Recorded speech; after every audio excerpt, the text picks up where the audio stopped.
Jim Meany, owner of Cancelair Incorporated, has invented a technology that reuses aluminum cans as core heating elements in solar panels.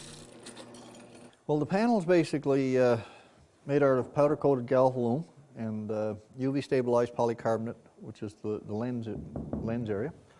And what happens is the sun shines through this clear lens and hits the black aluminum. And we have these 240 pop cans modified in such a way as to cause the air to spin through them. And so centrifugal force comes into play, and it sort of separates the relatively heavier, colder air out of the rising column of air. The air is pumped in from the house into the bottom header, goes up through the core, and then back into the house again. What gave you the idea to use pop cans? Well, they're aluminum. They have an excellent heat transfer capability, and it's virtually instant. If you were to, say, put one under a stream of hot water, you'd feel the heat just like that. And the same way is true with the heat from the sun. The cans come in from the multi-material stewardship board. Detab them like that and put them in flats. Every 10 of these now is a panel core. We have a drill that cuts tops and a drill that cuts bottoms. And out here we have the trays, of cans that are now ready to go to the soaking room.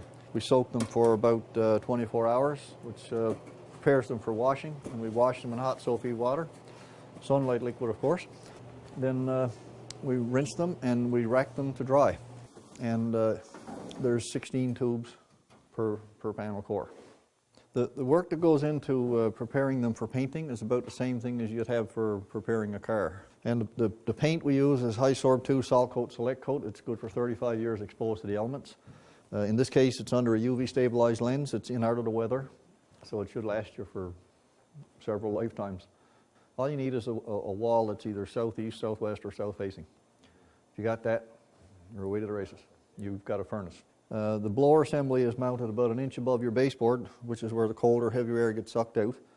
And it's pulled out of your house at the rate of about 100 cubic feet a minute and returned back into a dryer vent near the ceiling, about 50 to 100 degrees Fahrenheit hotter than what it went out.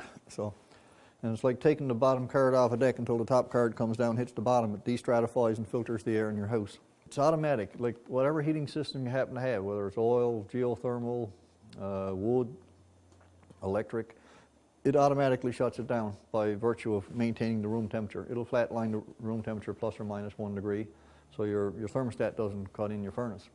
And it's virtually maintenance free. There's no fuel, there's no maintenance, there's no insurance for maintenance or parts or anything.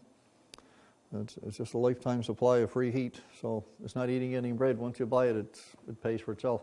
We can finance these things now for, well, the heat that comes out of it would probably be 15 or 20% less than what you're currently paying your utility for it. Plus, with the voucher kits and that, you're actually getting paid to use it. You're getting paid to go green, and by passing it on to other people, you're helping the planet to go green.